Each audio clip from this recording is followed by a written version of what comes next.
Lee. I'm from GreenTechHQ, and that's an innovation hub in Enniscorthy, County Wexford, dedicated to helping companies in the whole area of sustainability, whether it's starting a sustainability business or helping them as a sustainability company to help them implement and get on their sustainability journey. And it was fantastic for us in GreenTechHQ to come across and to partner with a company called Enso, and because of that, I'm delighted to say hello here to Donal Quinn of Enso and say thank you for coming on board, Donal. Hi Ed, yeah, and brilliant to be here, and yeah, great to announce a partnership as well. Okay, look, tell me, Donal, about Enso. Can you tell me more about Enso and where the idea for your business started from?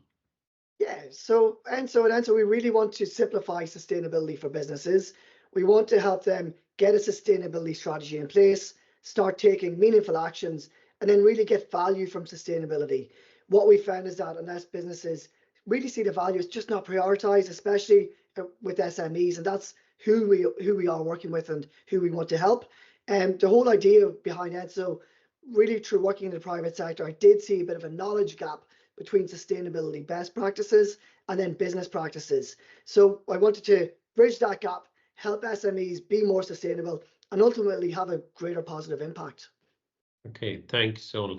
Donal, when we started last year, we heard the term ESG, environmental, social governance, and we decided to learn as much as we could about it. We brought people on board.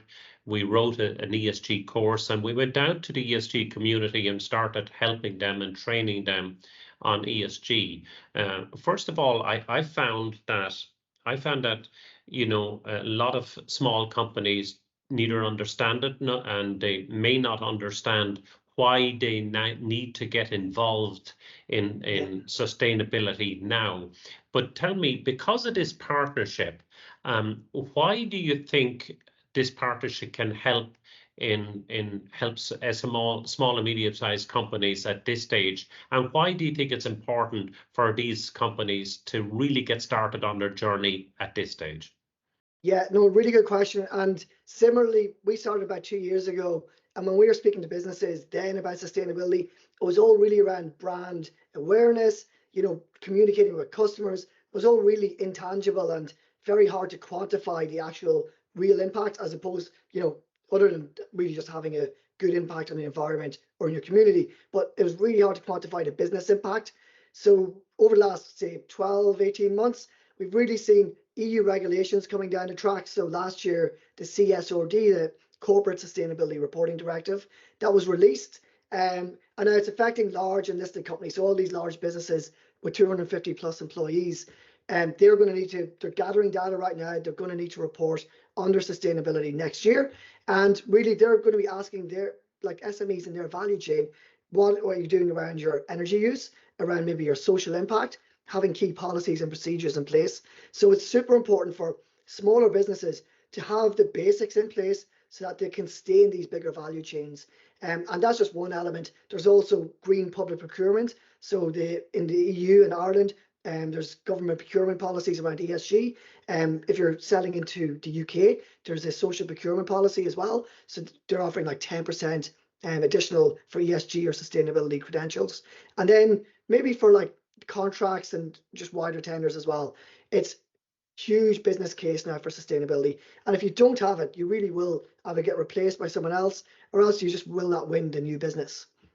Yeah, it's a lot of great points there, Donal. Yeah. I mean, the other thing, the important thing about a company getting started now and start implementing sustainability initiatives now is a lot of the younger people that they'd hope to employ are going to be looking to a company and see does that company fit their values and fit their mission about what they want to be as people.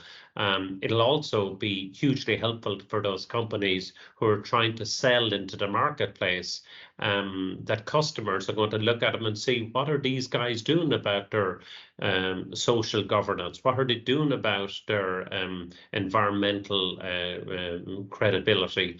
And if they don't have them, don't get going on the journey, I think it's going to have a strong impact on them. Maybe not this year, but in the years to come, it's going to have a huge impact on them. And therefore, wouldn't it be nice to get started now and be a leader in the pack rather than a follower in 4 or 5 years' time, when they may lose some of their bigger customers? Is that how you feel about it? Oh, completely. And when it comes to like that staff, like retention is huge, and people do want to work with businesses with purpose. It's just everything, the whole mindset of people have changed now, and they have choice, and they will work with the businesses they want to work with. But the same applies then, for the business opportunities. You just don't want a gap and there is a huge gap already. So if you are going for a new contract or a tender or whatever it might be, and you're asked for this information, you don't have to jump across this massive gap to get there. You want to start, as you said, putting the building blocks in place now. Regulations are coming as well. You will be asked for this in the future. But again, it's far, far better to have those foundations in place and just start being a better business. And I think when you take it in small, meaningful actions, it's a lot easier to process, because I think one of the biggest challenges with, especially SMEs, it's a huge area. It can be daunting. It can be really overwhelming. So it's really, can we break this down into simpler and manageable actions that we can really take it off bite-sized chunks and start making an impact now? There's a lot of easy wins there that we can really help businesses with. And I think that's what this partnership especially will really help with. And look at it again, Donal. I'm so happy and delighted with our partnership working together, GreenTechHQ and Enso.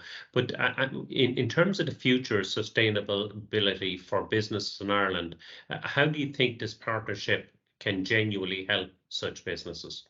Yeah, so two main areas. It's really one around the education, and again, overwhelm, I think, is one of the biggest words and the best words you can use here that businesses feel.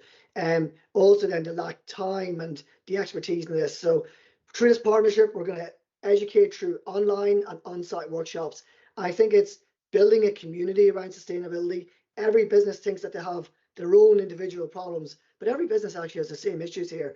And through working together, we can learn from each other, help each other, and just collaboration. So I think through this partnership, we'll be able to bring businesses together, share really key best practice information, and then through the platform that we've created, actually help them manage that whole process and then get benefits from it through the communications.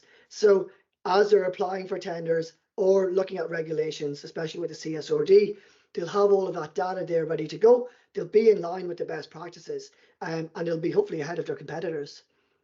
Okay, look at Donal. We have been doing ESG and sustainability training for the last year. The biggest problem I had with what we were doing is there was people coming away from those one-day workshops and they were saying that was fantastic. I learned a lot. The biggest issue I had is I didn't give them a toolkit to implement what they had just learned. And that for me is why we went out looking for a partner like you, because we now wanted not only to train them and teach them what was it all about, but we wanted to give them a toolkit and a platform that they could start implementing quickly, almost the next day, and start building up their credibility in this area. Have you found something similar? Yeah, absolutely, Ed. And I think in the past, maybe when you would have done a workshop, or not you specifically, but anyone, and you're giving a business an action plan, like in a Word document or whatever it might be, it's just going to sit there and gather dust. They might implement one or two things, but it's very hard for them. All of a sudden something else takes priority. But with the platform, we can actually give them action points, set due dates, and then give them advice and guidance on how to achieve those goals. So, and as they do all of that, it's all feeding into their communications. So they're actually, when they're completing a task or updating their strategy, they're actually updating their marketing and sales material as well. So that's the whole point, and it's reframing it as about giving them then that competitive advantage. So then it's prioritized, and we are seeing them having a greater impact. Okay, well, look at Donal. Thank you again. I'm really looking forward to working together with you, and I Likewise, think Ed. we're going to achieve a lot of great results. So thank you very much, and we'll talk soon. No, thanks a million, Ed, and talk soon. Take care. Bye-bye. Bye. Bye.